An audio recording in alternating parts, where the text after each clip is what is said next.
Bien, ya podemos empezar ya. ¿Qué tal? ¿Cómo Ya, profe, estamos? ya Un tiene el gustazo. hospedador. Hola, hola, ¿qué tal? Buenos días, jóvenes. Un gusto, jóvenes, que estén ahí. Una semana más. Qué bueno que no tengan examen hoy día. Hoy vamos a complementar lo que empezamos la semana pasada. Bien, amigos. Hoy desarrollamos el capítulo, todo lo que involucra a nuestro curso. Y lo que involucra a nuestro curso, lo principal es la comprensión de lectura. Bien, cualquier cosita respecto a ese tema, de verdad, encantado que me hagan las preguntas necesarias. Bien, compañeros. Bien, oiga, se avecina, estamos a 2 días de la elección, de verdad, qué bueno que yo, ya, por si no nos alcanza el tiempo, y tú tienes papá, mamá ahí al lado tuyo, sugieren, ¿no? Exigen, ¿no? Que se cuide, que se proteja lo más que pueda. Y si tú, mira, estás en casa, eres consciente, de pronto mucho más consciente que papá y mamá, porque muchas veces en la rapidez, ¿no? Solemos olvidarnos todo, entonces ahí estás tú, ¿no? A menos que obviamente no ames a papá, mamá, ¿no? O al familiar que está contigo. Cuida lo más que puedas, de verdad si estuviera en tu lugar, es fascinante, es recontra chévere, pienso así, ¿no? De pronto que mi mamá pues me acompañe, pues hasta mi papá me acompañe hasta donde pueda, ¿no? O sea, que me vea crecer, que me vea profesional, de pronto que me vea tener una familia, sería ideal, pero eso va a ser en la medida pues que ellos estén con vida, ¿no? Y la única manera de mantenerlos con vida es que tú los protejas. Y de verdad, si el domingo van a votar, dile, ¿no? Sugieres que se pongan 2 o 3 mascarillas. No está de más que le recomienden, ¿no? Que lleven su lapicero y que se cuiden lo más que puedan. La situación que estamos viviendo en el país es completamente complejo. No hay quien nos dé viso de esperanza. No hay esperanza de que nos vacunen este año. De verdad que solo, mira, si estamos aún con vida es porque nos estamos tratando de cuidarnos. Entonces, de verdad, si algún familiar tuyo va a votar el día domingo, sugiérele pues que se cuiden. Y estás tú ahí para cuidarlos también, ¿no? Para sugerirle por favor que se abriguen, que se protejan lo más que puedan, que vean con todos los elementos necesarios. Al margen de que digan, ¿sabes qué? Le toca por votar de 12 a 2 o de 1 a 2, de 4 a 5, peor todavía, ¿no? Ya te imaginarás a dónde va, ¿no? Evidentemente, de pronto va y se enfrenta pues a un lugar que de pronto está atestado de virus. Entonces, lo único que te queda, recomienda, ¿no? Recomienda que en verdad se cuiden y así pues no tengamos nosotros cargo de conciencia, ¿no? El hecho que tú digas, ¿sabes qué, papá, mamá, cuídate bastante, no abrígate, eso nos alivia bastante, de verdad que sí. Cuiden muchachos a su familia, cuiden a su papá, cuiden a mamá, cuida al familiar que está pues contigo. Es lo que podemos hacer por ahora, ¿no? Bueno, hecho eso, nosotros somos en selección, somos más consecuentes, somos más conscientes y entonces hoy lo que vamos a hacer es eso, la comprensión de lectora. Plenamente en ella nos vamos a abocar. La semana pasada avanzamos parcialmente el tema de semántica, ahora nos abocamos a ese tema. Sí, profe, disculpe, voy a pedir que prendan sus cámaras, por favor. Hay como Claro cuatro que sí, alumnos que no maestro. están prendiendo las cámaras. Por favor.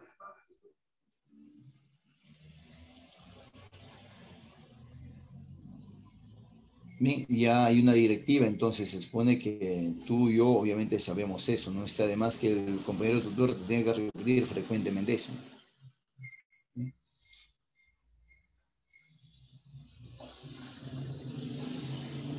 Bien, avancemos nuestro tema hoy día. Entonces, como te comentaba, hoy el tema central es comprensión de textos, jerarquía textual. Bien, la semana pasada hablamos algo sobre el tema, hoy vamos a ahondar mucho más sobre ese tema. Bien, un tema que es muy importante, ¿sí? Un tema que te hace libre frecuentemente. Entonces, depende de uno ser libre o ser dependiente. Entonces, tú eres libre en la medida que leas, en la medida que tengas mucho más conceptos. La semana pasada recomendaba yo, si quieres comprender mejor un texto, tienes que conocer algo sobre el tema. Y la única manera de conocer algo sobre el tema es leyendo diferentes libros.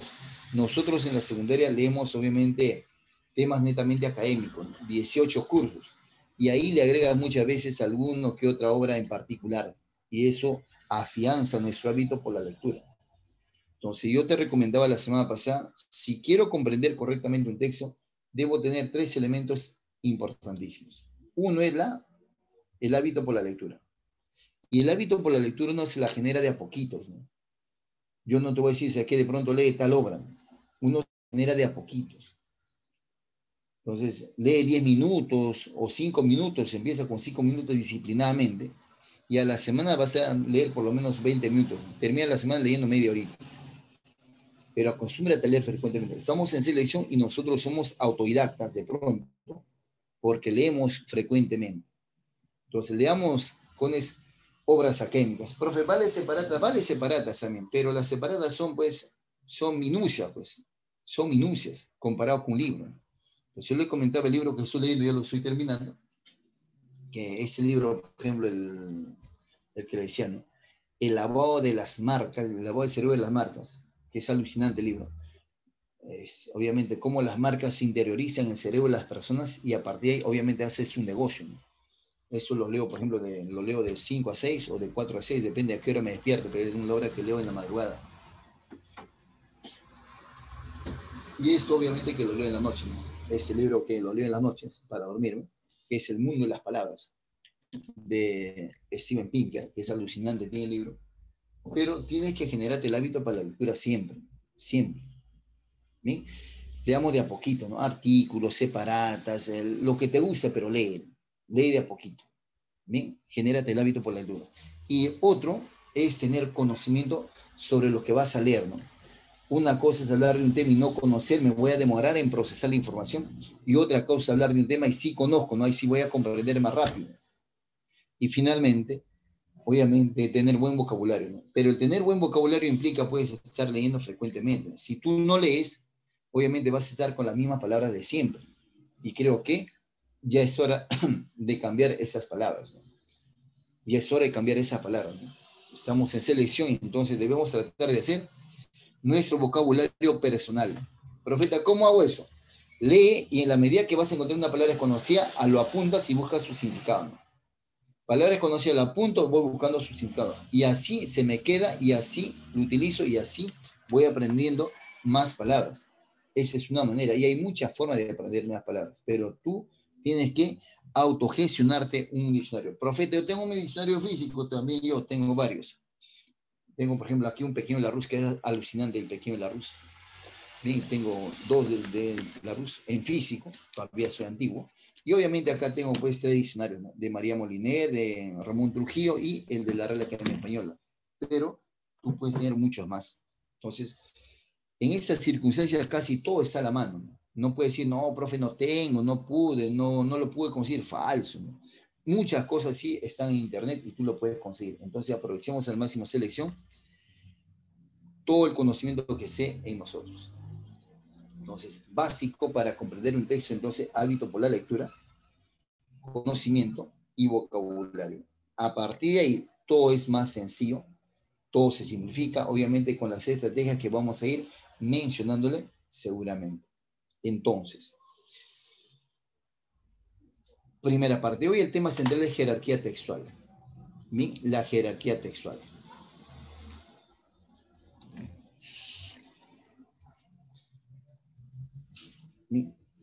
Acá dice quinta y secundaria y en verdad obviamente nosotros somos selección, no quinto superior, ¿no? Ahí dice quinto superior, ¿ya? Pero en verdad somos selección, sino que la plantilla ya es un poco ocioso estar cambiando constantemente de plantilla, ¿no? Entonces es lo mismo, ¿no? Solo que le pone acá quinto superior. Bien, hablar de las jerarquías textuales es hablar de las ideas que presenta un texto. Todas las ideas, obviamente el tema, el título, la idea principal, las ideas secundarias, evidentemente, son jerarquías. Y todo gira en torno al tema. El tema es la jerarquía de mayor importancia. Y luego viene el título y luego viene la idea principal. Pero si hablo de jerarquías netamente cognitivas, obviamente la que tiene mayor jerarquía es la idea principal. Es la más importante del texto. Entonces, al hablar de jerarquía es hablar de 5 conceptos. Del tema, del título o tema central. Título o tema central, mira, selecciona título o tema central, de la idea principal, las ideas secundarias y obviamente el campo. Profeta, ¿qué es el campo? El campo es el curso, la disciplina de donde extrajeron esa información. Ese es el campo. Bien, niños. Entonces, eso es la jerarquía textual. Entonces, la jerarquía textual pues son las ideas que presenta un texto. Y en San Marcos, y en varias universidades, la primera pregunta tiene que ver con la jerarquía textual. La primera pregunta tiene que ver con la jerarquía textual. Pero yo para poder adentrarme en un texto, amigos, no necesariamente es un conjunto de palabras. Un texto podría ser una palabra, podría ser una expresión, o podría ser de pronto, jóvenes, esta imagen. Esa imagen podría ser un texto. Profeta, ¿cómo se considera un texto? ¿Cuándo es texto, profeta? Se considera texto cuando hay intención comunicativa, cuando hay carga semántica, ya es un texto ya. Por ejemplo, si yo cojo ese objeto y hago preguntas, pero esas preguntas están restringidas solo para alumnos de la capital, muchos de ustedes conocen ese objeto, sabe qué características tiene, para qué es, cuál es su funcionalidad, de qué depende para que funcione todo. O sea, sabes, conoces bastante sobre el celular. De hecho, entonces, le hago preguntas y vas a responder.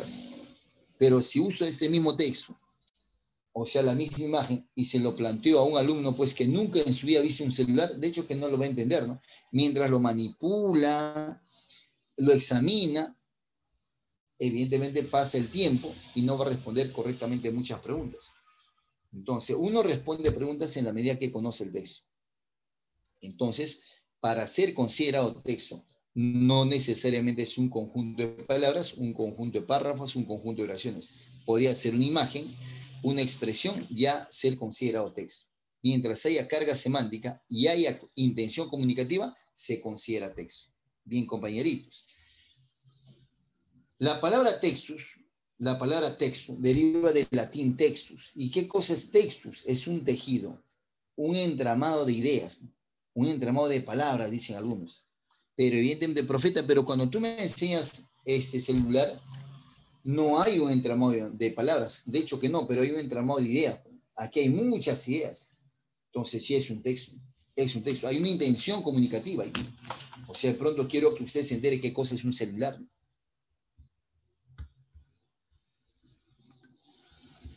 Primera parte. Es la organización que se brinda a las ideas que conforman un texto, de acuerdo a la función que desempeñan en él. Las ideas pueden cumplir las funciones de, mira, tema, idea central, ¿bien? En este caso idea principal, título, la frase nominal y el campo textual. Bien. Profeta, pero aquí nos falta algo. Obviamente que sí, nos faltan las ideas secundarias. ¿Bien? Entonces, el tema, la idea principal, el título, las ideas secundarias y el campo son consideradas jerarquías textuales. Todo gira en torno a ese texto. El texto, amigos, es una estructura semántica. Al ser una estructura semántica, está constituido por muchas partes. Partes, obviamente, que aportan significado al total del texto. ¿Bien? No te olvides, entonces, cuáles son jerarquías textuales. Muchas preguntas, te comentaba, giran en torno a la jerarquía textual. En San Marcos, la primera pregunta es de jerarquía textual, generalmente. O te preguntan por el tema central o título, te preguntan por la idea principal, te preguntan por la síntesis del texto o simplemente te preguntan por el tema. Cualquiera de estas variantes pertenece a jerarquía textual. Entonces, la jerarquía textual es el conjunto de ideas que presenta un texto. Y dentro de jerarquía textual, no te olvides, es el tema, es el título, tema central, está la idea principal, están las ideas secundarias y es el campo del texto.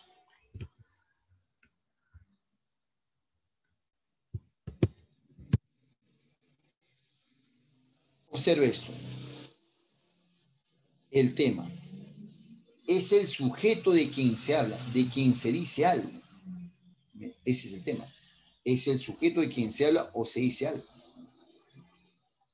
El tema no afirma, no niega, solo propone. Mira, el tema no afirma, no niega, solo propone. Ese es el tema. El tema puede ser una palabra, una frase general, una idea general. que no debe afirmar ni negar absolutamente nada. Entonces, si yo digo el escritorio es amplio, el tema sería, simplemente lo hallaría así, ¿no? ¿Quién o qué es amplio? El escritorio. Mira, el tema es una palabra, una frase, una oración general, que no debe afirmar ni negar nada, solo debe proponer. Solo debe proponer. El tema, amigos de selección, no necesariamente literal, podría ser inferencial, podría estar tácito, podría estar sobreentendido, pero el tema va a estar ahí, no necesariamente literal. Entonces, si yo digo el escritorio es amplio, la pregunta para hallar el tema es, ¿y quién es amplio o qué es amplio? El escritorio. En ese caso es una sola palabra, ¿no? Escritorio, el tema. No afirma, no niega, solo propone. Quien se encarga de afirmar algo va a ser el título. Va a ser el título. Es el sujeto de quién, de qué o de quién se habla. Es la materia prima con el cual se elabora un texto. Se presenta en forma de nombre, frase, nominal, breve. No necesariamente literal, faltó aquí. Por ejemplo, aquí el tema podría ser, ¿no?, la sangre o la Revolución Francesa. No afirma, no niega nada, solo propone. Y como te comentaba, puede ser explícito, o sea, literal, se puede ver, como puede ser implícito. Por ejemplo, si yo le hago una pregunta a la señorita Ramos Figueroa, si le hago una pregunta, y le digo, mira, no le voy a decir el tema literal, se lo voy a decir el tema de manera implícita. Y le digo, ¿no? Señorita Ramos, a ver, ¿de quién habla ese texto? ¿De quién habla ese texto? A ver. Siempre esté en la sala. Mira, siempre esté en la sala. ¿Sí? Tiene un amplio asiento. Tiene un espaldar o respaldar bastante cómodo. Siempre está con los brazos abiertos. Cada vez que llego del trabajo, me siento sobre él a descansar plácidamente.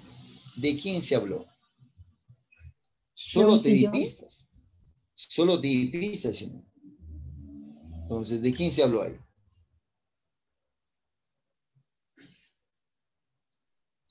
Entendí un Sala. mueble como un sillón o silla. Así es, muy bien. De manera precisa, señor. Profeta dice amplio asiento. Ya. Tiene espaldar. Bien. Tiene brazos. Bien, bacán. El dato estaba en amplio asiento. Y quien tiene amplio asiento es el sofá. El sofá. El tema era el sofá. Profeta, pero puede haber dicho el mueble. Sí, pero hubiera sido obviamente un poco abstracto, no mueble. Porque mueble como signo no existe, es una designación genérica. Muy bien, señorita Ramos.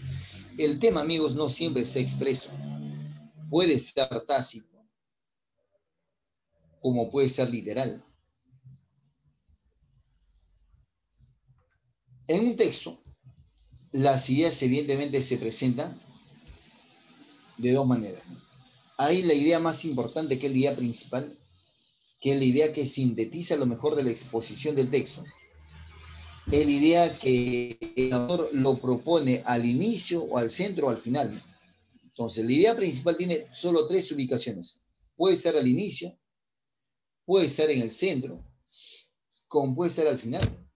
Esa es la ubicación de la idea principal. Es más, ¿no? De acuerdo a esa ubicación hay tipos de texto. Tipo de texto.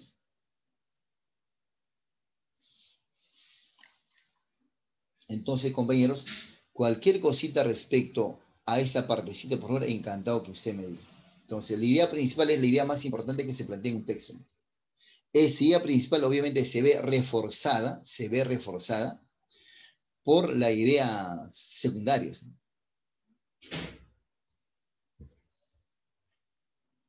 La idea de mayor jerarquía cognitiva contiene al tema y casi siempre es el resumen de lo más importante del texto. ¿Y cómo puede hallar profeta la idea principal? La idea principal se halla haciendo esta pregunta también. ¿Qué es lo más importante que se dice el tema? Mira, ¿qué es lo más importante que se dice el tema?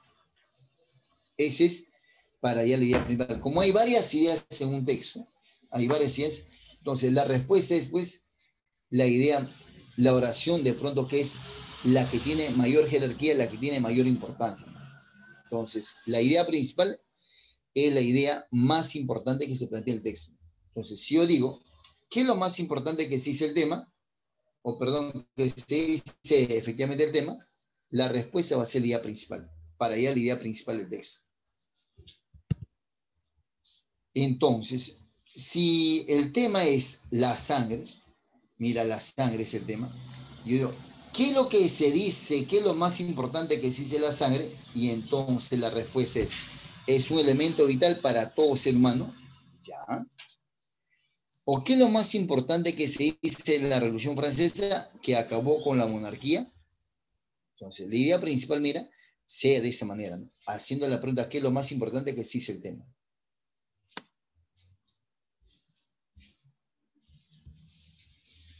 Una pausita, a ver.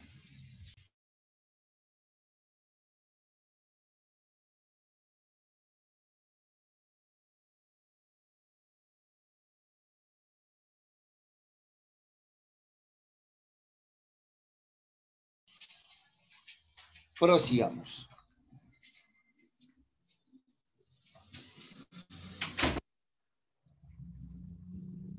Puede ser formulada también de acuerdo al criterio del lector. Así es. Muchas veces la idea principal está implícita, está sobreentendido.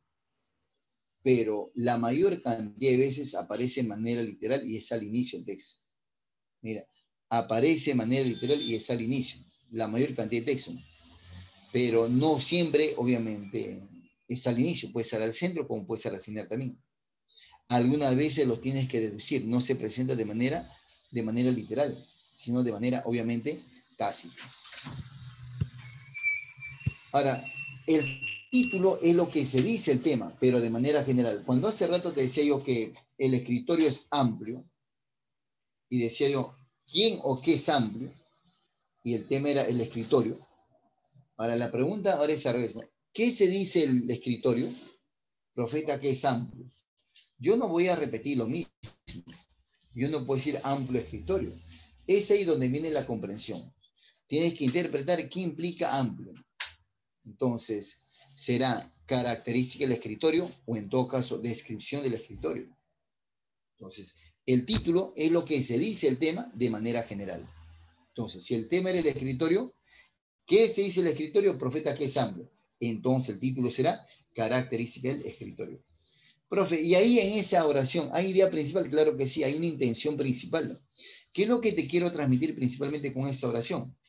Expresarte la dimensión física que tiene este escritorio. O sea, la idea principal sería, ¿no?, la amplitud del escritorio, ¿no? O el escritorio se caracteriza por ser amplio, sería el título.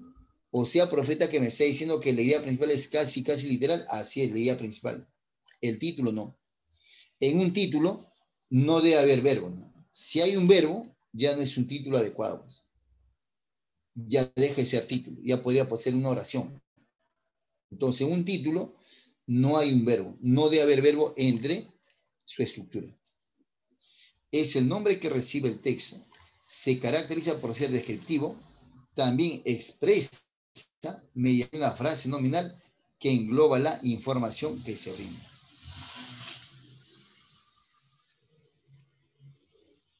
Por ejemplo, hace rato era el tema de la sangre, que era un elemento vital para el ser humano o para los seres, para los animales. Y acá mira la importancia de la sangre. Tú ves, no hay ningún verbo. ¿Sí? Consecuencia de la Revolución Francesa. Evidentemente está afirmando algo de la Revolución Francesa. Y acá decía que se ve terminar la monarquía con ellas. Entonces, ahí la diferencia entre tema, título y la idea principal.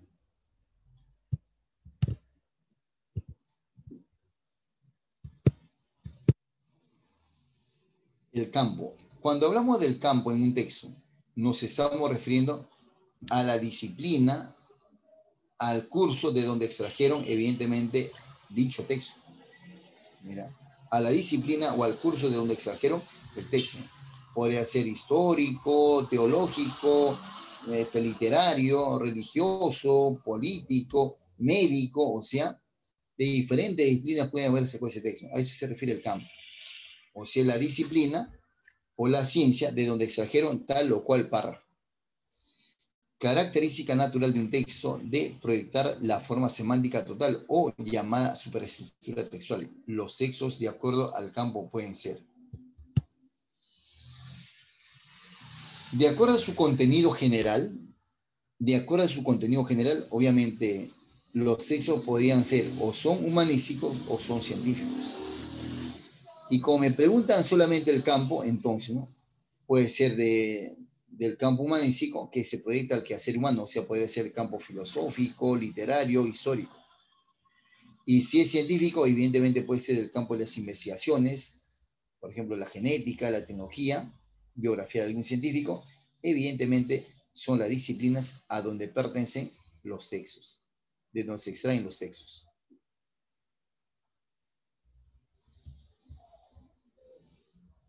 Antes de ingresar a esa partecita, yo debo expresarte algo.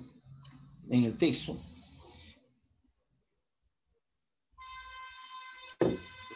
el texto tiene propiedades. Y eso te lo voy a repetir, mira, por tercera vez ya. La propiedad fundamental de todo texto escrito es que tenga coherencia y tenga cohesión. Esas son dos propiedades fundamentales que tiene todo texto escrito. La coherencia tiene que ver con la parte semántica del texto. Todas las oraciones hablan del mismo tema, todas. No hay ninguna oración que se aparte del tema. Todas hablan del mismo tema. ¿Bien? Todas las oraciones están ordenadas. Dependiendo del tipo de texto que es, podría ser un texto deductivo, de lo general a lo particular, o podría ser un texto inductivo, de lo particular a lo general. Pero la mayor cantidad de textos que tú vas a leer son deductivos, o sea, va de lo general a lo particular. ¿Bien? Entonces, la coherencia es un aspecto importante, obviamente, pues, del texto. Denota la estructura semántica del texto, todas las oraciones hablan del mismo tema y además están ordenadas.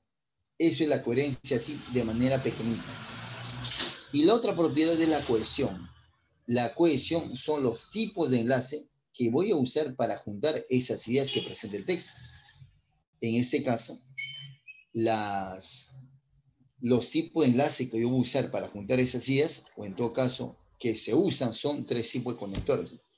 Los conectores lógicos gramaticales, como la conjunción, la preposición y el adverbio, o podría usar conectores léxicos, como los sinónimos, los hiperónimos, hipónimos, o podría usar tal vez los conectores deíticos, o sea, usar los pronombres o los adverbios. O sea, esos son, mira, elementos de la cohesión. Elementos de la cohesión. Entonces, dos propiedades fundamentales que nunca se debe olvidar usar. Todo texto tiene coherencia y tiene cohesión. Necesariamente tiene que saber eso usar. La coherencia tiene que ver con la parte semántica y la cohesión tiene que ver con la parte gramatical. Se fusiona y evidentemente pues hace que todo el texto sea un todo estructurado y un todo semántico. En este primer textito,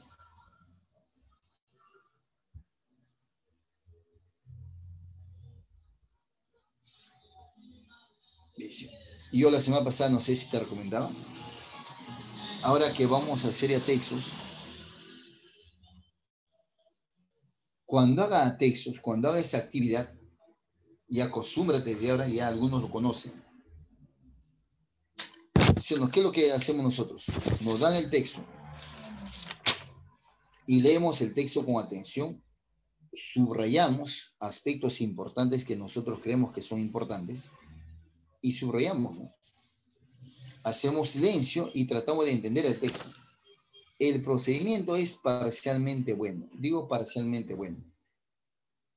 Lo correcto acá es, mira, como debo responder preguntas y responder correctamente, lo que tienes que interiorizar, ¿qué cosa es? Es el contenido de las preguntas. O sea, grábate las preguntas. O sea, haz comprensión de preguntas. Interioriza las preguntas, o sea, lee con atención las preguntas, subraya las preguntas. Una vez que has hecho ese proceso de leer las preguntas, recién lee el texto con atención. Ahora sí tiene sentido que te concentres, que hagas silencio, que subrayes, porque lo que estás haciendo es justamente buscar respuestas a las preguntas. Y tiene sentido que te concentres. Ahora sí tiene sentido, porque hace rato no tenía sentido.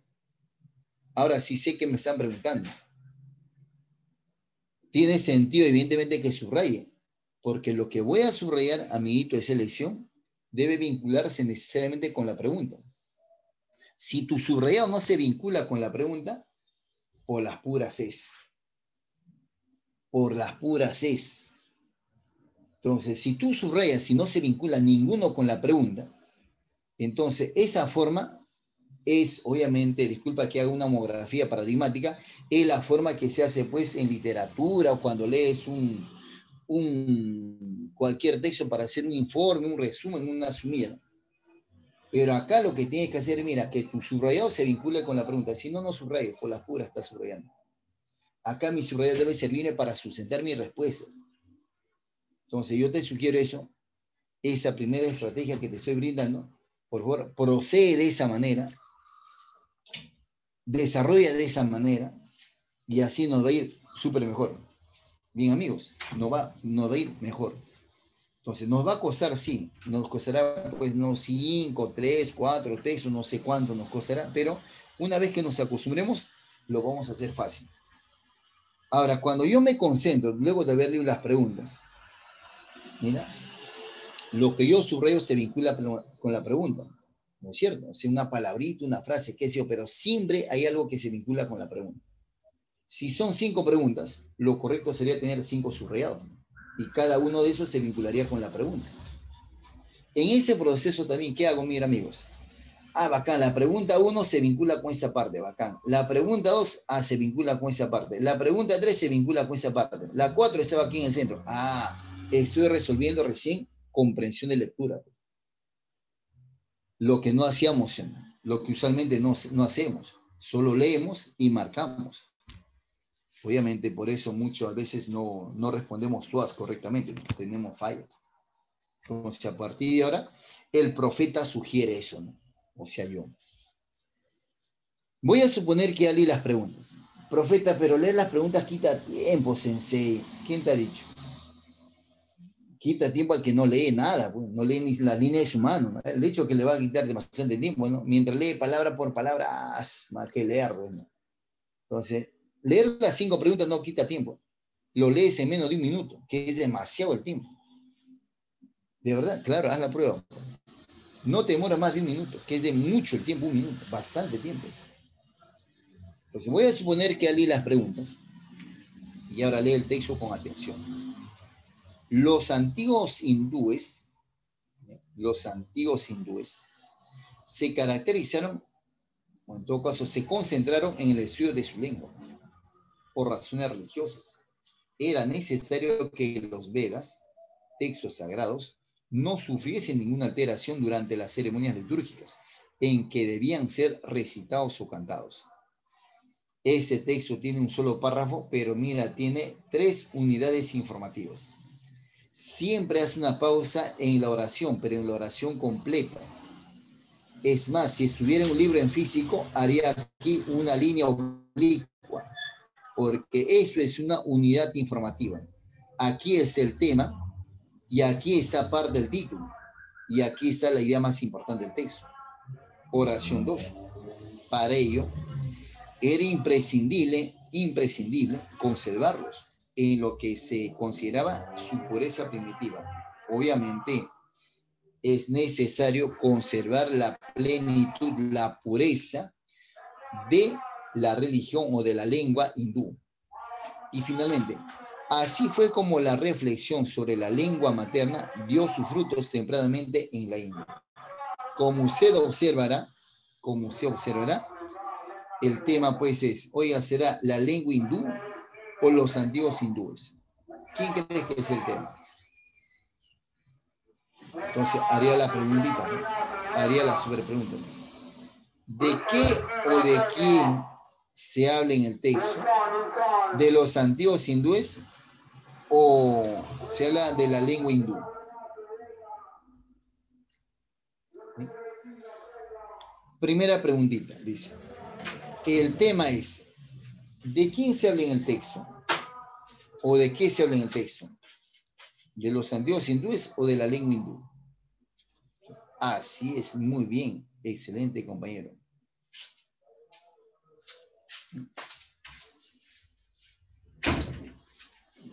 Aquí hoy me han pasado una plantilla que tiene física, álgebra, todo tiene. La respuesta, evidentemente, aquí sería la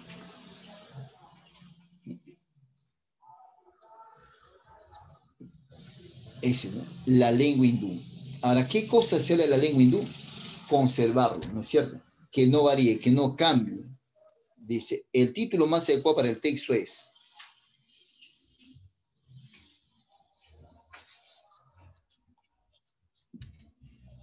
la conservación y cómo voy a conservar los orígenes del estudio de la lengua hindú. Ese sería el título. Y la idea principal de ese texto, mira, la idea principal de ese texto es, ¿qué es lo más importante que se dice de la lengua hindú? Su conservación, ¿no es cierto? Y está en los Vedas. Los antiguos hindúes se concentraron en el estudio de su lengua por razones religiosas, o sea, la conservación de su lengua tal cual. ¿Y a qué disciplina pertenecerá ese texto? En este caso, la disciplina a donde pertenece ese texto sería, pues, al campo humanístico, estaría dentro del campo lingüístico. Dentro del campo lingüístico.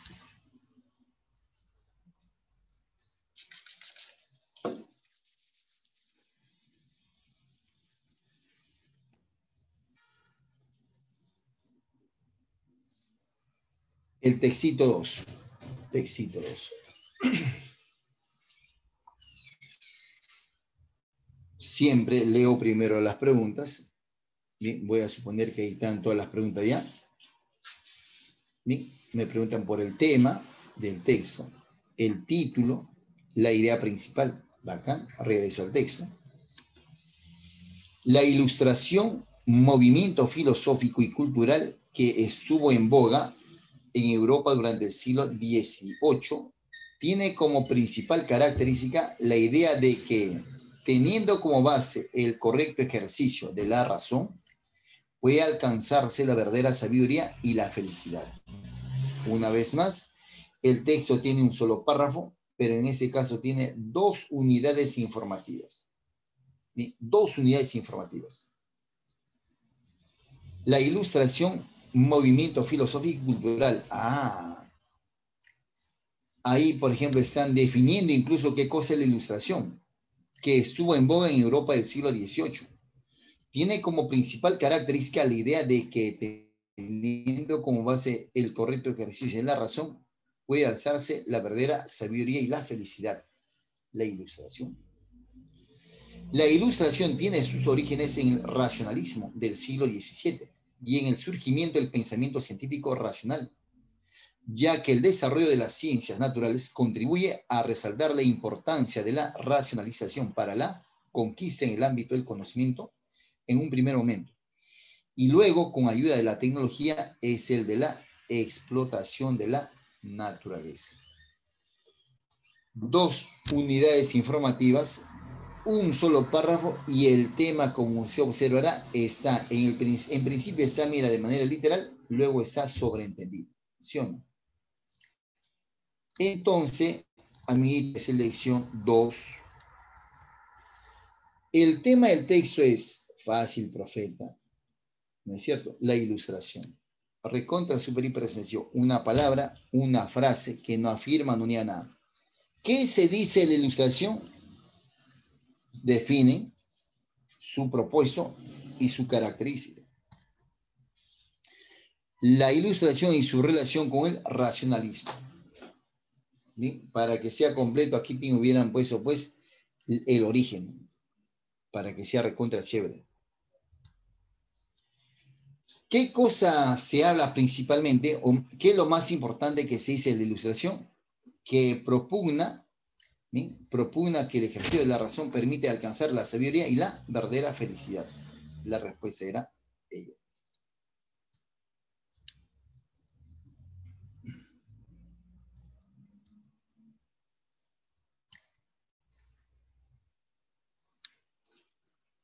Ese texto es de la Pre San Marcos. Lo propuse intencionalmente. Obviamente nosotros estamos en selección, obvio. Igual leo primero las preguntas siempre las preguntitas. Exploro las preguntas. ¿Cuál es el tema central? El profeta no nos habló de eso. Cuando te preguntan por el tema, es una cosa, pero cuando te preguntan por el tema central, es otra cosa. Son dos conceptos diferentes. El tema es el sujeto de quien se habla en el texto. En cambio, el tema central es lo que se dice el tema, pero centralmente. Si hace rato dije que el escritorio es amplio, centralmente, ¿qué se habla del escritorio? Su característica. ¿No es cierto? En ese caso, su característica física, porque digo que es amplio. Ese sería el tema central. Entonces, el tema central está asociado mucho más al título. El título se vincula con el tema central. Muchas veces son lo mismo. Solo que el tema central algunas veces abarca, puntualiza lo que se dice en el texto de manera general. Retorno al texto. El motor de la evolución reciente en la historia fue el contacto con las demás ciencias del hombre. Menos estructurada, la historia aparece también como más abierta, menos rígida y resistente al cambio de otras disciplinas. Pero las modalidades y la intensidad del contacto fueron variables. Bien, primero la oración, mira. Hasta aquí termina una oración. Fueron variables. Profe, pero ahí hay un puntito. Sí, pero hay un punto y seguido. Y tú sabes que este pero es un enlace, un conector lógico que está uniendo esa primera proposición, que es una afirmación, con esa segunda proposición, que es una negación.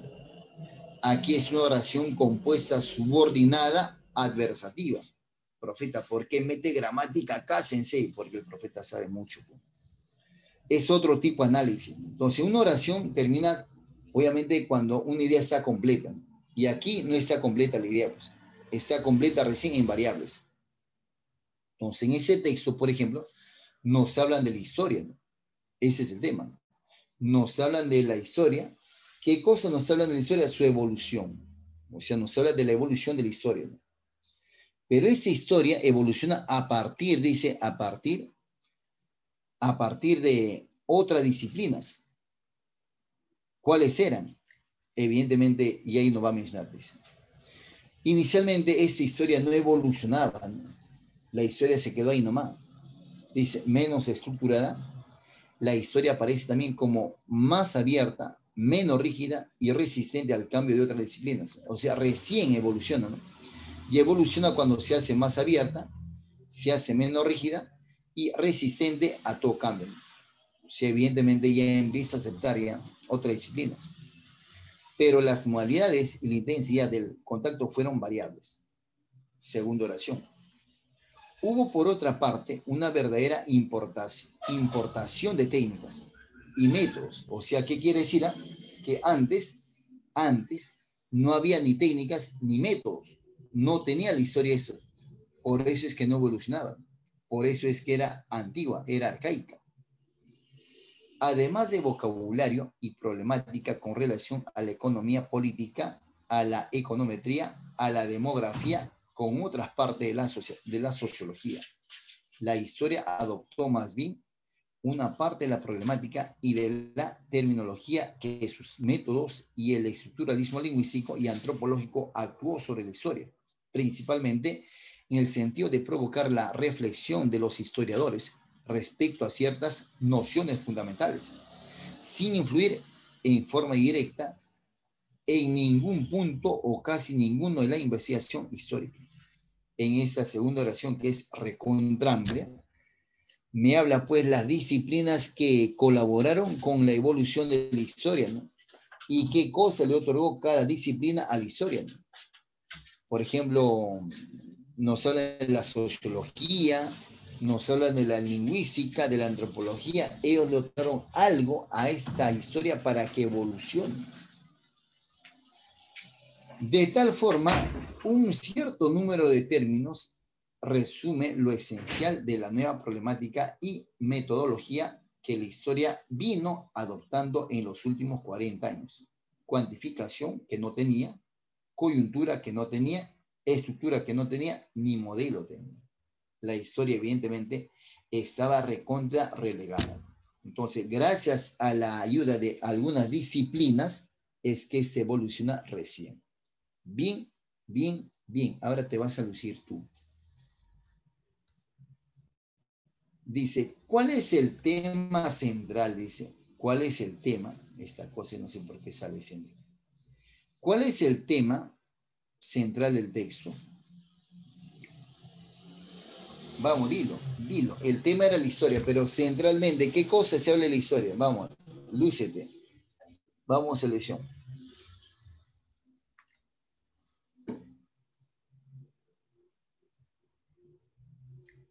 ¿Qué cosa se habla centralmente de la historia? ¿Qué hemos hablado centralmente de la historia? Está recontra sencillo, no me puede decir, no, pero está complicado. No es complicado. Muy amable, tenemos un valiente. O una valiente. Bien. Muy bien, señorita. Gracias. Sobrante Figueroa. Bien, oye, entonces nuestra compañera Ramos Figueroa dice, mis amigos, ¿dónde están? Los buscaré. Oye, no hay amigos, demonios, sin amigos. No, no puede ser. Que solo ella se ve molar y nadie más. Uy, qué mala. El tema era la historia, pero ¿qué cosa hablamos centralmente de la historia? Lo que tú has dicho es la respuesta mía, de verdad que sí. Pero ¿qué cosa se habló? Obviamente, ¿qué se habló? La evolución. Realmente en el texto se habla de la evolución de ella, ¿no? ¿A partir de dónde se evolucionando? ¿No? Del apoyo de otras disciplinas. La respuesta correcta pues sería la B. Muy bien. En esencia, la idea principal estriba en plantear, ¿no? O sea, ¿de qué nos habla principalmente la idea principal, no? En ese caso nos habla de la evolución de la historia, ¿no? Pero para que evolucione, otras disciplinas lo apoyaron, ¿no? Si no, nunca hubiera, obviamente, evolucionado la historia. Ya está. Entonces, la historia, para que evolucione, precisó de otra disciplina, de otras ciencias. Entonces,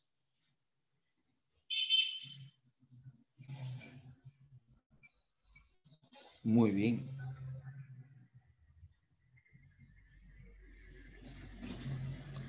La interdisciplinariedad entre las ciencias resulta fundamental en su evolución. Puede ser la respuesta, ¿no es cierto? La contribución de las disciplinas auxiliares de la historia han sido notables, ¿no? De la historia no tenía nada, ¿no? Las fuentes históricas permiten el desarrollo de la investigación histórica, sí, pero acá se está hablando principalmente de la evolución de ella. La historia experimentó cambios por la apertura a la interdisciplinariedad, ajá, entre la A y la D, evidentemente, pues la historia evoluciona gracias a que se hace mucho más flexible, abre sus puertas y eso hace que evolucione. La respuesta sería la D de dado, obviamente, y te lo digo con el taco. ¿Sí? Muy bien, excelente. Excelente, compañera. Bien, hasta ahí mira nuestra primera parte. Si hubiera alguna preguntita, selección, yo feliz de la vida. ¿Hay alguna pregunta? ¿Todo bien, compañero Jara? Sigue chateando, compañero Jara. Dímelo. ¿Algo que deba precisar? ¿Todo bien? ¿Qué dices? Todo bien, chévere. Entonces confío en ti. Vamos. Hagámoslo por la U, vamos. Prosigamos. Adiós, diapositiva. Entonces viene la super separata. Esta separata está bien chévere. Esa es la separata, evidentemente, que debimos de hacer hace tiempo ya. Y yo por negligente no lo había hecho. Pero hoy lo estamos haciendo. Y seguramente nos vamos a poner a la par y la próxima semana. Todos tienen esta separata, ¿no es cierto? Debo suponer que sí.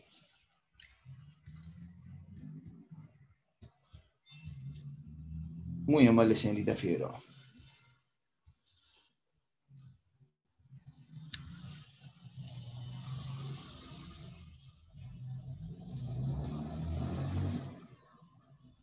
Formule el tema central del siguiente texto. El consumo de café en Colombia se ha mantenido entre 1, 2 y 1,3 millones de sacos de 60 kilogramos en los últimos años. Yo quiero comprender un texto. Acá, mira, aplico otra estrategia. Analizo el texto. Profeta, ¿qué implica analizar el texto? Hacer pedacitos. Tiene un solo párrafo. En ese mercado el café tostado participa con cerca del 80%, mientras el café soluble alcanza un poco más del 20%. El consumo por cabeza del café verde alcanza el 1,7 kilogramos, aunque ese nivel es inferior al consumo anual en países importadores de café y de algunos países productores como Brasil, en donde se consume más de 5 kilogramos, y Costa Rica, 4 en total. En esta segunda oración hace la comparación del consumo de café en esos tres países, ¿no? Costa Rica, Brasil y Colombia. Las principales regiones que consumen café en Colombia son Bogotá, la costa atlántica, los departamentos de Santander y norte de Santander, Huila, Tolima y la región central cafetera, en donde el promedio diario de tazas que consume una persona es inferior a 3. Con respecto a la hora preferida para degustar esa bebida, los colombianos prefieren hacerlo antes y durante el desayuno. He analizado el texto. Profeta, ¿qué implica analizar, sensei, el texto? Es hacerlo pedacitos, amigo. Hacerlo pedacitos. O sea, acá, mira, ¿cuántas unidades informativas tiene ese texto? 1, 2, 3, 4, 5 unidades informativas. Un solo párrafo, pero tiene 5 oraciones. 5. Ahora la pregunta de rigor es, ¿cuál es el tema central? El tema era el café colombiano. Ese es el tema, ¿sí? Pero ¿qué cosa nos habla en el texto del café colombiano? ¿Cómo termina? Mira, hablando, ¿sí, no, netamente de Colombia, el consumo de café en Colombia, ¿sí? Y es más, se compara también el consumo de café con Brasil y Costa Rica. Entonces, aquí el tema central sería, ¿sí? Ahora, si quiero, a ver, dice, ¿cuál es el tema central del texto? Ah, fácil, papayita. Esto está más fácil que, ya.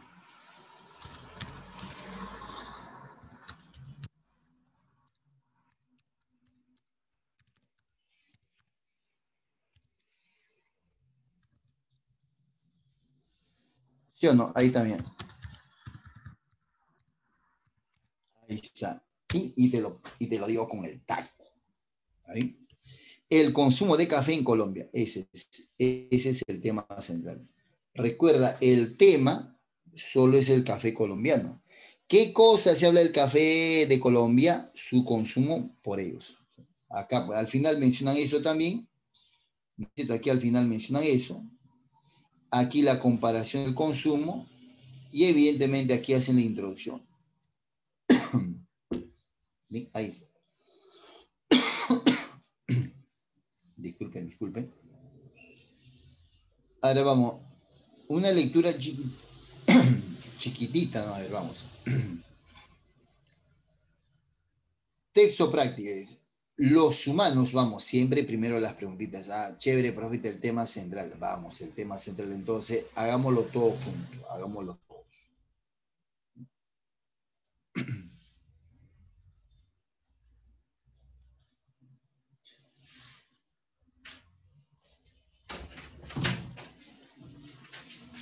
Nos pregunta por el tema central. Dice acá, los humanos criados en el contexto de la cultura occidental tienen debilidad por seguir las tendencias sociales. Bien, se acabó la primera oración. No, porque acá dice pero. Ese comportamiento no es exclusivo de ellos. Científicos de la Universidad de St. Andrew en Reino Unido descubrieron una actitud similar en los monos capuchinos. Aquí termina la oración. Si quieres sintetizar, obviamente se está hablando de la comparación de la actitud de los monos capuchinos con la actitud de algunos humanos criados en la cultura occidental. Oración 2. El estudio mostró que esos animales son susceptibles a la conformidad social y para demostrarlo recurrieron a un experimento de costumbres. Se enseñó al macho alfa, disculpen, acá debe estar separadito, al macho alfa, de un grupo a encontrar comida detrás de una puerta corrediza. El macho alfa de otra muestra también aprendida en encontrarla, pero a través de una puerta abatida.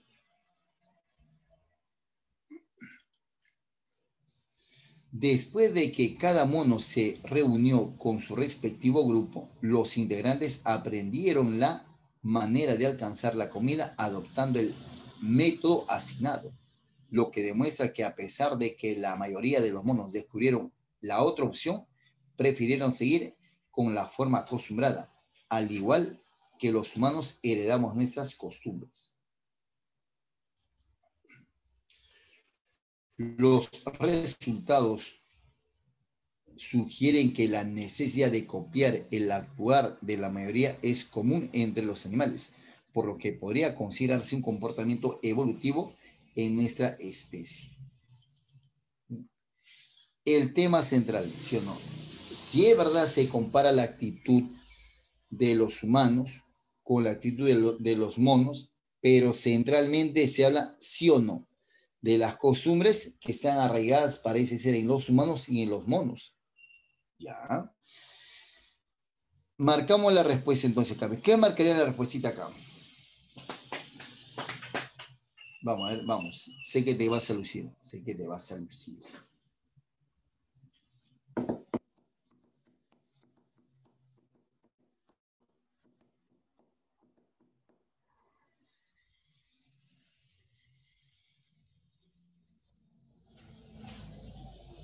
Bien. Oiga, ¿y el resto? Aquí hay una niña que se para inmolando, pero ¿y el resto qué? Todos se supone que participamos acá, ¿no? Acá la idea es equivocarse o acertar, pero vamos, ¿no? Toma, profe, esta es mi respuesta, no esta es mi propuesta acá, lo discutimos acá, selección, eso estamos, a eso tenemos que llegar a discutir, a debatir la respuesta, profeta, ¿por qué no? Yo no soy loco para marcar tal o cual cosa, si me dice, profe, la sé, ¿dónde está? Aquí, bacán, chévere. Profe, uno puede hacer eso, bien, te entiendo. Te comentaba que aquí se investigaba la actitud del humano con la actitud de los primates, ¿no? En este caso el monito del mono. Y en ambos prevalece la costumbre. En ambos prevalece la costumbre. Y evidentemente se habla, se explica a lo largo de todo el texto. Pero se puntualiza la actitud del monito, ¿no? Y se compara con la de los humanos. Entonces, el hallazgo de comida en el mundo animal, como te da ardua, nada que ver, es secundario, simplemente es parte de la investigación, ¿no? El hábito de seguir tendencias sociales, o sea, costumbres entre animales y humanos, podría ser. Los experimentos de costumbre diseñados en varias unidades falsas, no son varias, en una universidad no hace su investigación. Los monos capuchinos gobernados por el individuo llamado alfa, sí, pero incluso se hace el experimento con él, ¿no? A ver cómo reacciona él. y todos los monos observan la actitud de él. La respuesta es la B. La B. La B es la respuesta. Muy bien, señorita. Bien, la idea principal decíamos que es la idea más importante del texto. Bien, la idea más importante del texto. Esta idea, evidentemente, puede ser al inicio, al centro o al final, pero evidentemente ella usualmente se plantea al inicio. Muchas veces es literal, pero algunas veces evidentemente es sobreentendido. Vamos a leer, mira, ese segundo texto.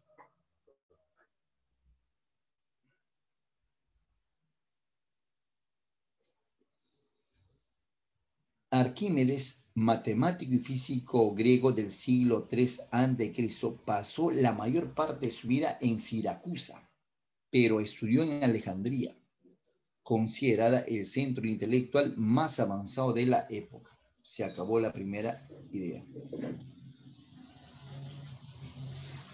Hasta ahí, evidentemente, el tema sería Arquímedes.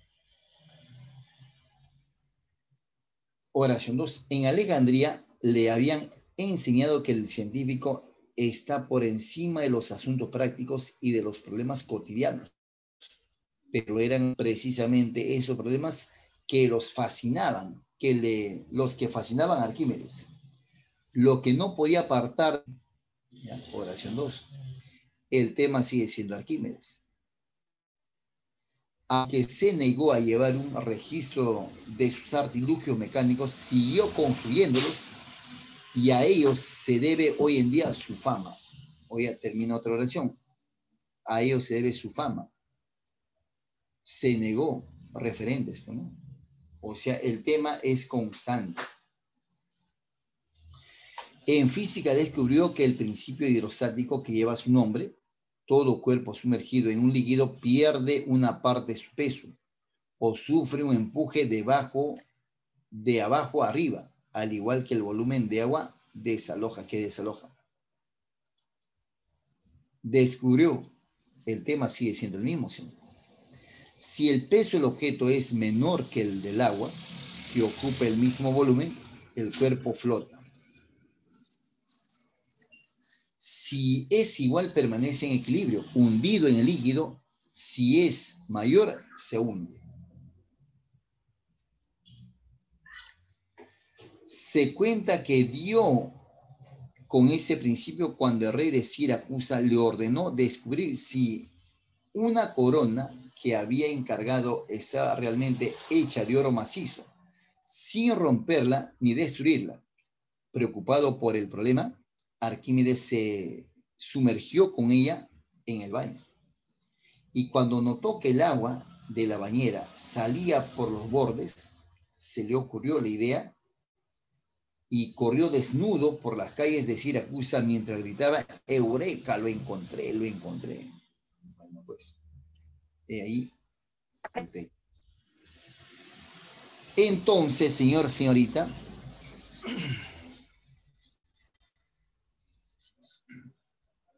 ¿cuál es la idea principal? ¿Dónde será la idea principal de ese texto? Me dice, ¿no?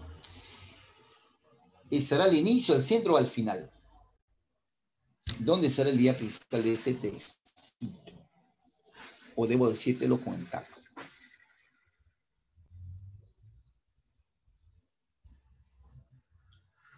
Ya sabemos cuál es el tema y dónde será la idea principal.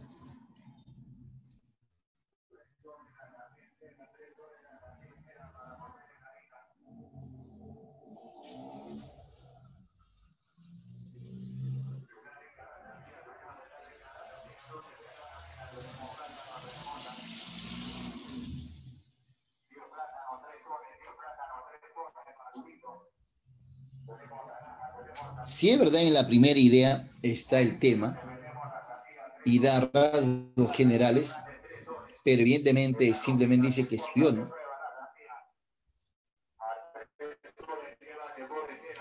Oración 2 dice: en Alejandría le habían enseñado que el científico está por encima de los asuntos prácticos y los problemas cotidianos, pero eran precisamente esos problemas los que fascinaban a Arquímedes.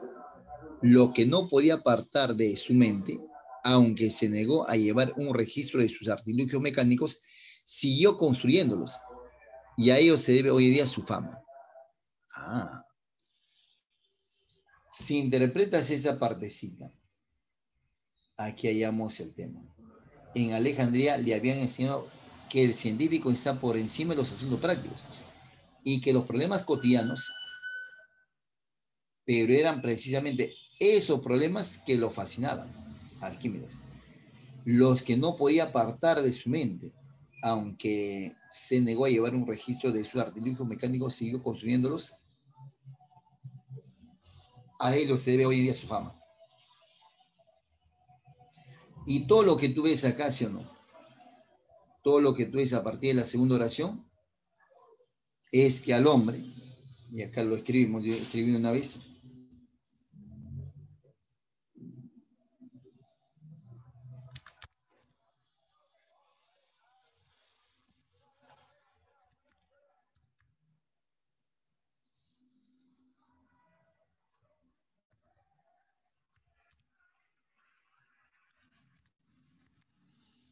así es, Arquímedes, de frente ya, ¿no?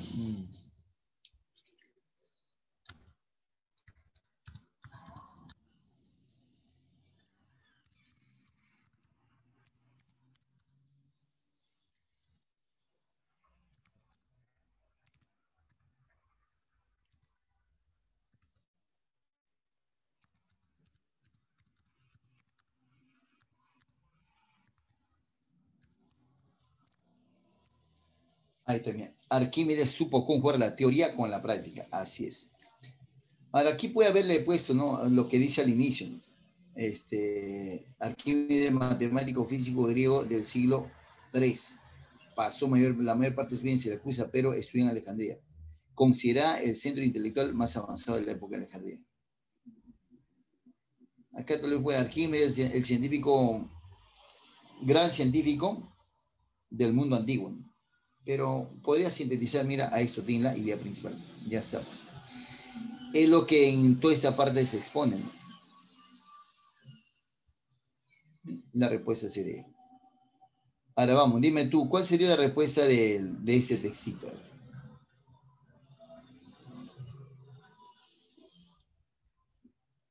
La idea principal nos pide. A ver, una super lecturita. Johannes Kepler,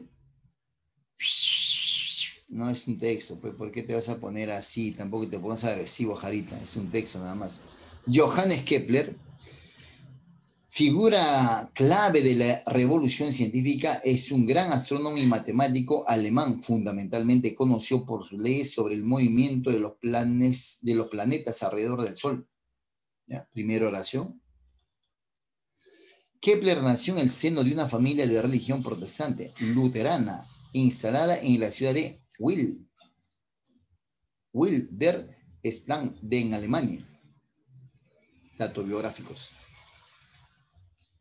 Su abuelo había sido alcalde de la ciudad, pero cuando nació Kepler, la familia se encontraba en decadencia.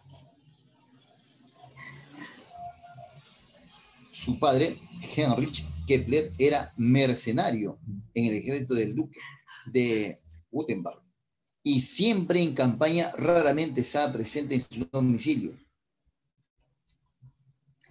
Su madre, Catherine, que llevaba una casa de huéspedes, era una curandera herbolaria, que más tarde será acusada de brujería.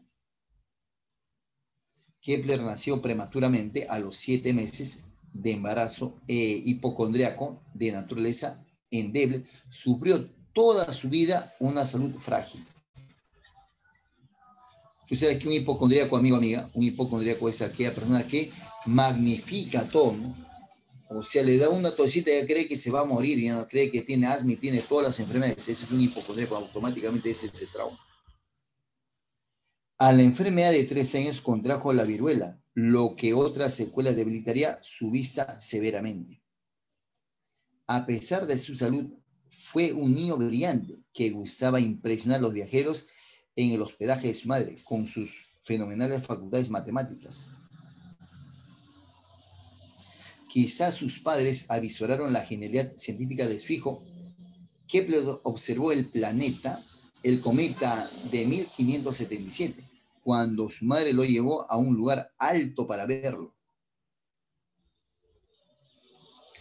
Su padre le mostró a la edad de 9 años el eclipse lunar de 31 de enero de 1580. Aunque mucho después Kepler logrará formular una explicación coherente y satisfactoria sobre esos fenómenos, sus padres supieron germinar en él el interés apasionado por la astronomía. A pesar de todo. Se acabó. Ya sabemos que el tema es Johannes Kepler, pero ¿qué cosa se habla centralmente de Johannes Kepler?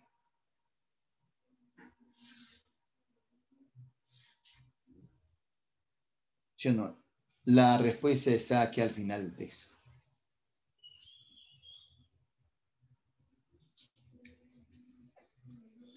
Es un texto sintetizante el que usted ha leído. Sintetizante, así es.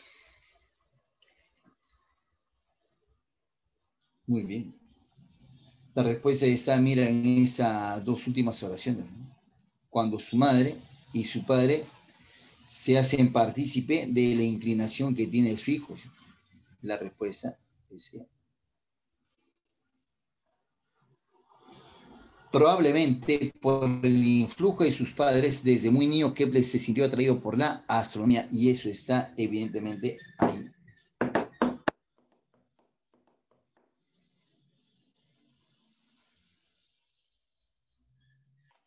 Textito 2. Textito 2. Voy a este textito 2.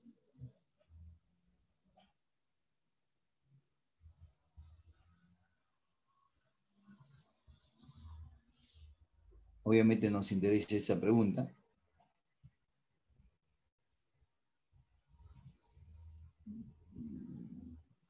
Nos interesa esta pregunta.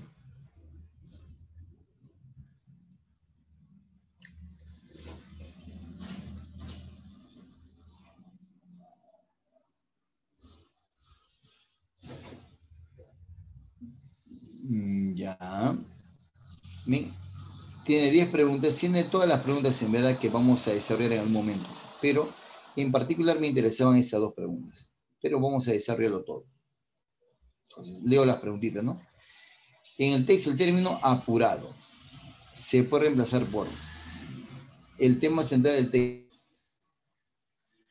La definición lingüística del indio es inadecuada porque la acción de mascar coca se entiende como. ¿Cuál es la idea principal del texto? Se deduce que en los pueblos campesinos el término chuto tiene un contenido. Si no hubiese sinónima entre los indios de Yactaruna.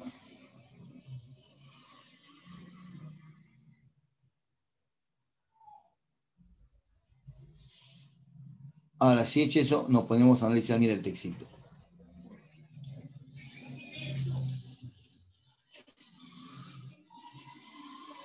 Leamos ese textito.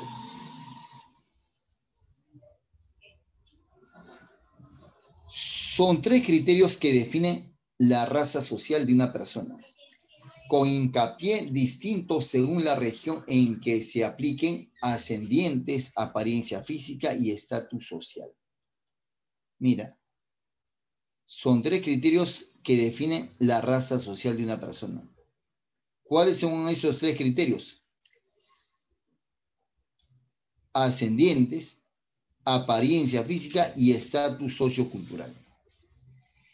El indio ha sido definido sucesivamente por su ocupación, proletario rural, y campesino por su cultura o su lenguaje.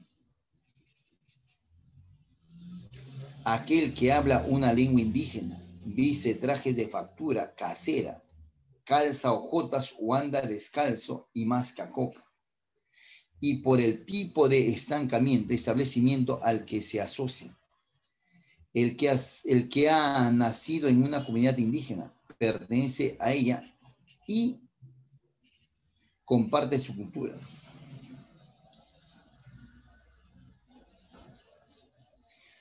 Ante estas definiciones que se ha arguido y se arguye todavía en el Perú, existen porciones considerables del proletariado rural y del campesino a las que no se considera como indios, mientras que es relativamente frecuente que el indígena aparezca en otros contextos ocupacionales que el lenguaje no distingue, porque muchos blancos y mestizos hablan el quechua o el aymara y no son raros los indígenas que pueden expresarse en castellano, que tampoco contribuyen en muchos otros rasgos culturales porque se superponen demasiado y sufren variaciones regionales, de modo que los que marcan mestizo en una parte marcan más allá al indio y viceversa.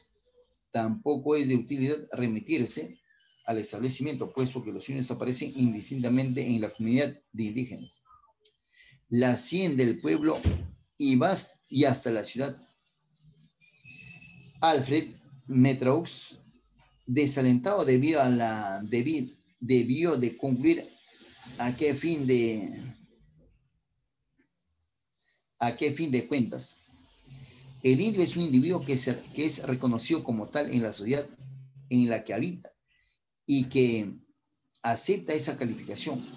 No es el caso del mestizo, que suele definirse de modo dependiente a lo que se haya dicho el indígena, un poco negación de los rasgos atribuidos al indio, un poco por mayor aproximación al modelo cultural europeo. Otro poco afirmado su condición de intermediario social y cultural.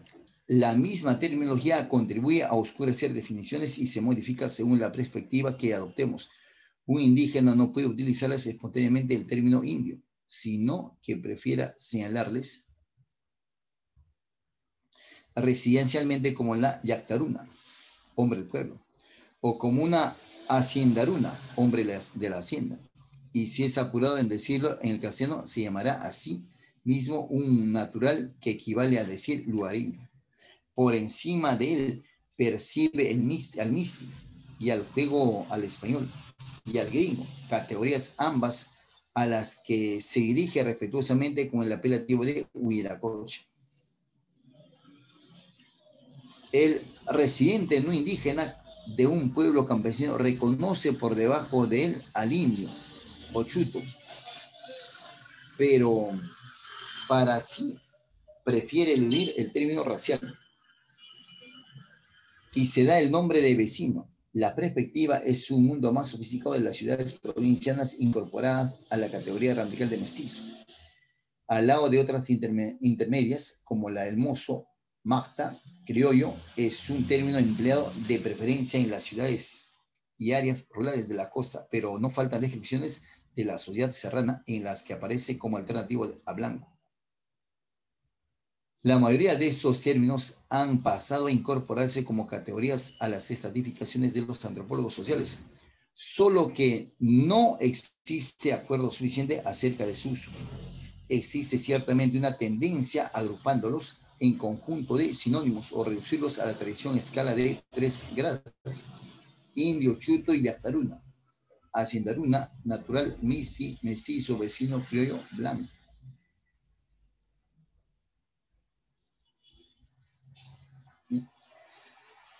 La sinonimia con todo no es compleja y deja afuera del lugar las categorías imprecisas como la de magta. Terminan por elevarse voces discordantes como la de Gabriel Escobar, quien ha alegado que el misti y el mestizo constituyen dos estratos diferentes y ha incorporado a este último grupo cholo.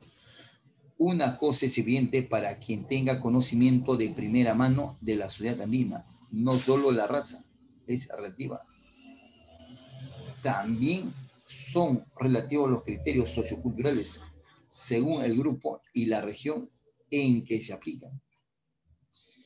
El lenguaje tiende a reflejar percepciones limitadas a contextos de grupos de localidad. Su empleo riguroso y su generalización demanda una previa y cuidadosa discriminación de esos contextos. Ahora bien, casi para terminar esta parte, si es verdad nos plantean, el texto es netamente de corte semántico. Hasta podría, en la última parte se podría hablar del origen de la sinonimia, o sea, cómo se origina la sinonimia. Pero básicamente el texto nos habla, ¿no?, de la precisión de hasta dónde evidentemente se puede decir, en el texto mencionan de indio y hasta dónde es campesino. Aquí hace la diferenciación. Porque siempre sugiero que no me borren la palabra que está en negrita y siempre lo borro. Entonces vamos a buscar la primera palabrita. Apurado. Está por aquí la palabra apurado.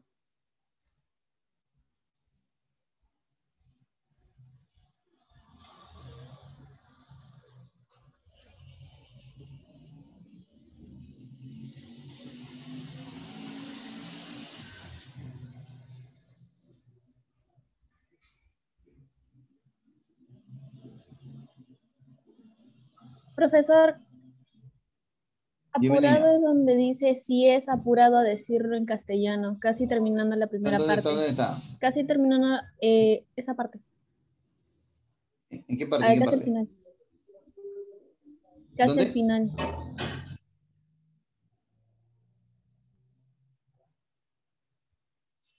De esa parte, de esa primera parte o de la última parte del texto.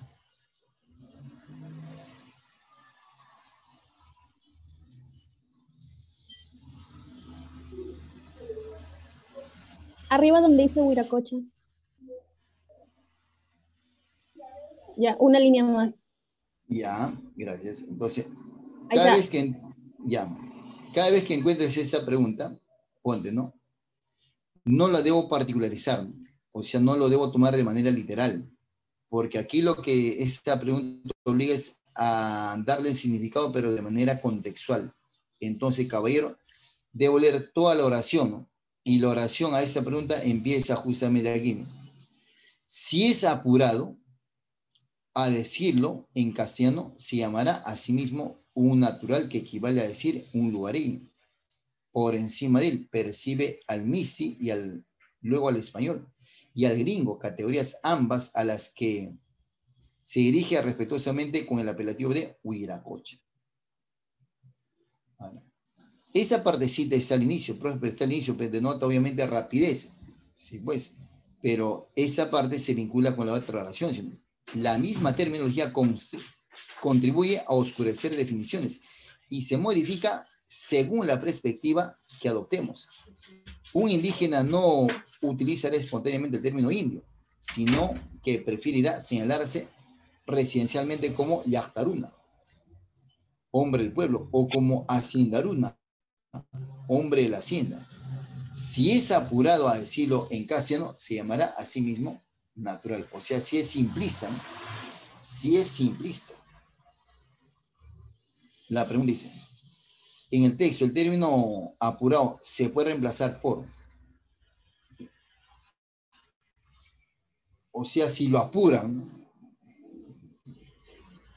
y la única palabra aquí que tiene la connotación de hacer que sea rápido en su expresión, o sea, que no piense o que no utilice su lenguaje natural, aquí es obligado, obligado, obligado. ¿Cuál es el tema central del texto? El temita central del texto. Si en el texto nos dan del concepto indio y que evidentemente no he definido o explicado correctamente. Por eso el autor hace una serie de aseveraciones respecto al concepto indio. Ah, ya, profe, entonces la respuesta acá, ¿qué sería? El problema de la definición de indio según la categoría racial. Algunos evidentemente lo denigran, otros simplemente lo dicen tal cual. La definición de lingüística de indio es inadecuada, ¿por qué?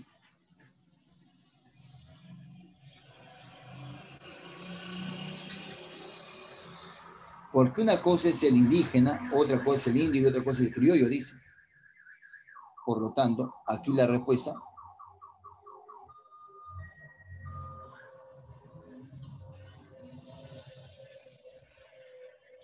varios indígenas emplean el castellano en una lengua occidental.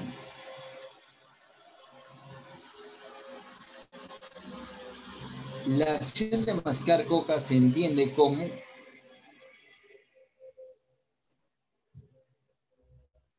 algo que está seguramente a la idiosincrasia de esa persona. La respuesta, un rasgo cultural típico del indígena.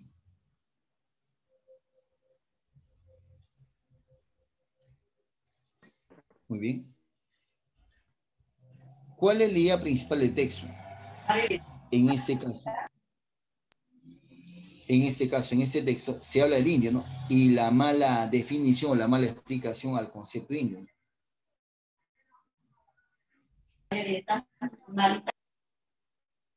¿Bien? Esta respuesta sería aquí. La definición de indio y de mestizo adolece de una vaguedad difícil de controlar, razón por la cual se necesita aclarar la terminología en virtud de una indagación rigurosa.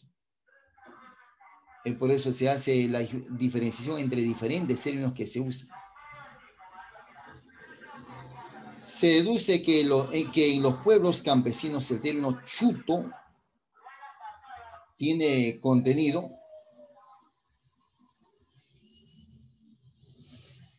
si no está bien explicado, bien definido, evidentemente es un término insultante, ¿no? Un término insultante. Algo ofensivo, así es, muy bien, niño.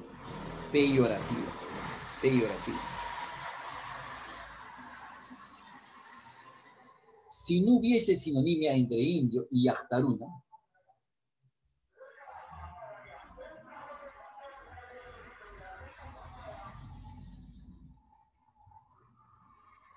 entonces serían completamente diferentes, ¿no?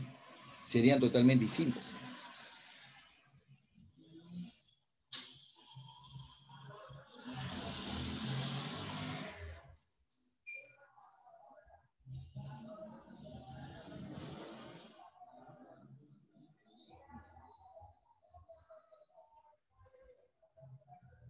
Si no hubiera sinónimo, entonces sería eso. No concordaría con el residencial. Se supone que son sinónimos porque pertenecen y tienen ciertas características similares.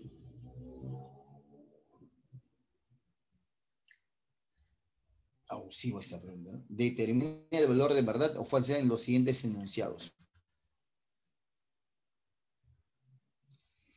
La ascendencia es un criterio. La ascendencia es un criterio en la definición de la raza social. Sí, esto es verdad.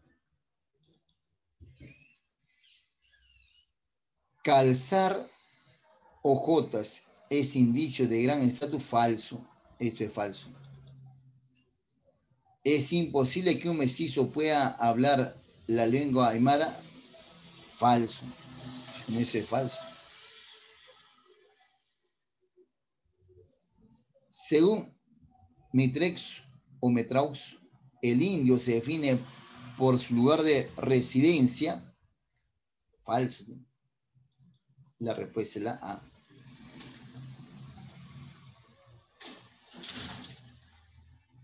Y el penúltimo suspiro, mira. Dado que muchos indios pueden desempeñar labores muy variadas, entonces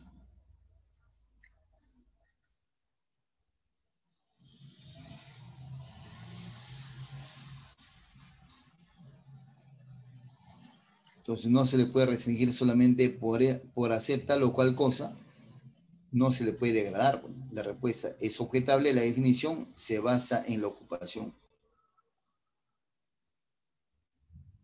Y la última dice, si el indio se pudiese definir adecuadamente por su fisonomía primaria, primaría un criterio. Ahora, si se refiere solamente al aspecto físico, a su rostro, ya, pues, fenotípico. Fenotípico. Bien, compañeros, hasta ahí mira nuestra super sesión de hoy día. Cuídate bastante. Te hacía las recomendaciones. Por favor, cuida a tu familia. Profe, todavía no se vaya, profe, por favor, un ratito. Profe, por favor, no se vaya. Voy a quitar el hospedador. Claro que sí, tenemos que tratar de proteger, de verdad, cuídese bastante, cuida a su familia.